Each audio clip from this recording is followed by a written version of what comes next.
I was the lead investigator in Ireland and a co-investigator in the 4-day-week global trials.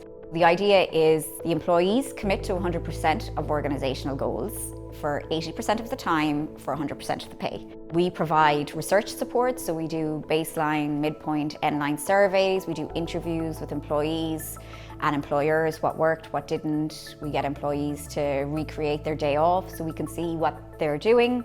And the idea is to better understand what are the economic, social and ecological implications of a reduced work time with no reduction in pay.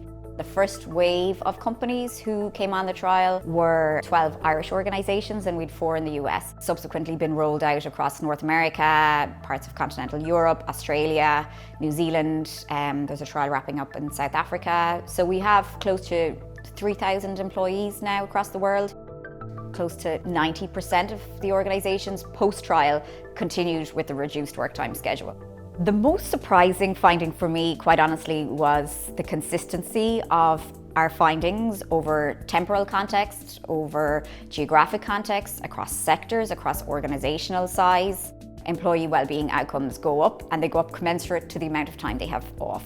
We see gains in wellbeing in terms of a reduction in sleep problems, increase in positive affect, reduction in depressive symptoms.